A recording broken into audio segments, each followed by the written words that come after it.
এর আগেও আপনারা দেখেছেন ঋতব্রত বন্দ্যোপাধ্যায় তিনি কিন্তু বারবার বলেছিলেন যে এখন নতুন সরকার আসার পরে বিরোধীদেরও কিন্তু আমন্ত্রণ জানানো হয়। কোথাও আজকেও কি সেই ঘটনারই পুনরাবৃত্তি হলো? উজ্জ্বল মুখোপাধ্যায় সরাসরি আমাদের সঙ্গে রয়েছেন। উজ্জ্বল, বিরোধীদেরও এখন এই প্রশাসনিক বৈঠকে অংশ নিতে ডাকছে শাসক দল, এমনটাই তো গত কয়েকদিন আগে ঋতব্রত বন্দ্যোপাধ্যায়কেও আমরা বলতে শুনেছিলাম।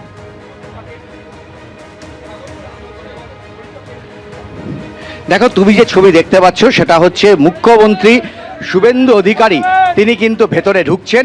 তাকে এখানে অভিনন্দন জানানো হলো, গার্ড অফ অনার দেওয়া হলো 3 জেলার পক্ষ থেকে, এবং প্রশাসনিক স্তরের যারা নেতৃত্ব রয়েছেন, যারা দায়িত্বে রয়েছেন তারা রয়েছেন, এবং আমরা দেখতে পাচ্ছি চিফ সেক্রেটারি তিনিও কিন্তু এখানে রয়েছেন, এবং এখানকার বিজেপির যিনি সাংসদ তিনি এসে তাকে উত্তরীয় পরিয়ে দিলেন। যাচ্ছেন দিলীপ ঘোষ, অগ্নিমিত্রা পাল, যে দুজন মন্ত্রী তারাও কিন্তু বাইরে এসে শুভেন্দু অধিকারীকে তারা ভেতরে নিয়ে গেলেন।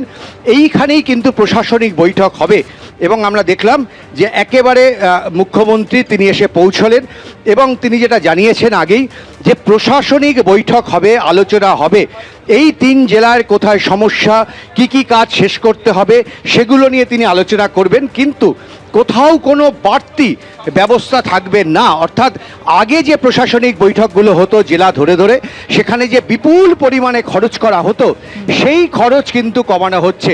ফলে আমরা দেখলাম, আর একই সঙ্গে সাফল্য বলতে এটাই যে এখানে তৃণমূল কংগ্রেসের সাংসদ, তৃণমূল কংগ্রেসের অন্তত এখনো পর্যন্ত 2 জন বিধায়ক তারা কিন্তু এই বৈঠকে উপস্থিত হলেন।